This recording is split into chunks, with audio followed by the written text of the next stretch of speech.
Ejjew nieħdu ħsieb il-prodott Malti għax qed nirriskjaw is-sigurtà tal-ikel f'pajjiżna.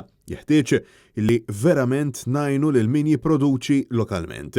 Dan kien l-appell tal-kelliem ewlieni Peter Ejjew u l-kandidat tal-elezzjoni ġenerali Charles Sopardi f'messaġġ lill-istampa illi għaddew direttament mir-razzett tal-majjali fl-imġar.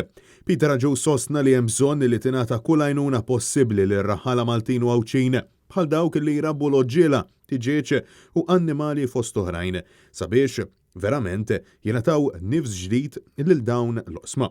Huwa insista li l-Gvern Laburista ħalla lir-raħħala abbandonati u bla nifs minkejja illi fil-manifest tal-Partit tal-Labor tal-aqwa żmien wieħed illi se jgħin lir-raħħala iżda mhux talli ma natawx dan in-nifs ġdid talli nxteħed pis ukoll fuq il-konsumatur. F'9 snin ta' Gvern Laburista il-produzzjoni tal-majjal naqset minn 110,000 kilo prodotti fil-ġimgħa għal 85,000 kilo. Illum il-ġurnata Malta qed tipproduċi majjal 30% anqas milli kienet tipproduċi fil-bidu ta' Gvern Laburista 9 snin ilu. Dak huwa in-nifs ġdid li mwiet. Ġispjegat li konsegwenza ta' dan kollu is-sem tas-suq mill-prodott importat dejjem qed jiżdiedu għaldaqstant u b'dan il-pass resqin lejn l-eliminazzjoni tal-produzzjoni lokali bir-riskji kollha li dan iġib miegħu.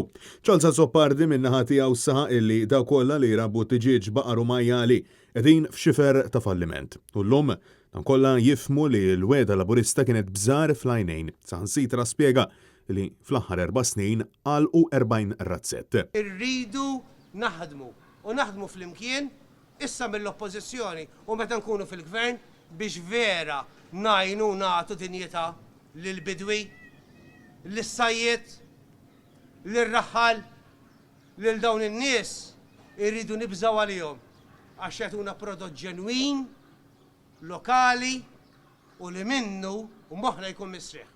Il-Partit Nazzjonalista impenjat fuq kollox illi jikkombatti b'saħħa l-frodi fuq l-ikel. Ir-raħħala jiddeskrivu bosta każijiet u ċirkustanzi fejn majjal, tiġieġ u prodotti oħra jinbiegħu bħala Maltin iżda ma jkunux.